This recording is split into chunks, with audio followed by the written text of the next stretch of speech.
Hello Manchester United fans, it's Sam Hutchison here with the Manchester Evening News outside Old Trafford yet again to preview this weekend's clash against Fulham in the FA Cup.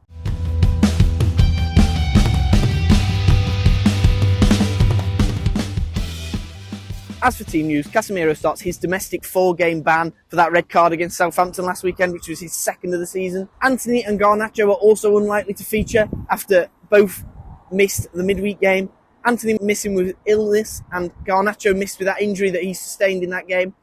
As for Fulham, in what Manchester United have lost in Casemiro, Fulham have regained in João Palhinha, who was likely to come straight back into the side. He was serving a ban for accumulating too many yellow cards in the Premier League, and he returns this weekend.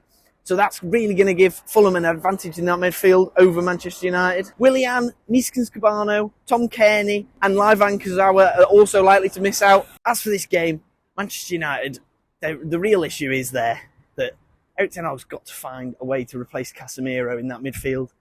The big issue is, does he start Fred, Scott McTominay or Sabitzer? Sabitzer returned in midweek. He was okay.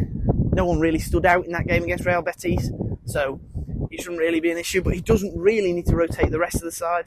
He rotated against Betis and the international break follows this game immediately, so there should be no issue there really for Erik Ten Hag. He should be able to put out the strongest side he's got available. I can see him going for McTominay, add a bit of solidity to that midfield, but he seems to prefer Fred and Sabitzer over them. So it's anyone's guess who's going to start in that midfield. As for Fulham, the dangerous players are Mitrovic, Andreas Pereira, who some of you might remember from his time at Manchester United. It was like the pre-season Zidane. João Palhinha is also fantastic. They play Marek Rodak instead of Bernd Leno in the cup competitions, so I'd expect him to start. Man United really have to regain their form domestically after a 7-0 loss to Liverpool and a 0-0 draw with Southampton, which is just really disappointing. But they've been really good in Europe, so they're still playing quite well, apart from that 7-0 loss, obviously. But as for a predicted 11, I'd go De Gea in net. I thought Wan-Bissaka has been really impressive since the World Cup, and since Dalot got that injury out of the World Cup.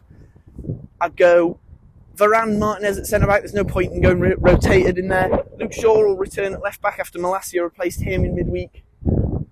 I'd go Scott McTominay next to Fred, but do I really want to see a McFred? No, I'll go Scott McTominay next to Sabitzer with Fernandes ahead of them.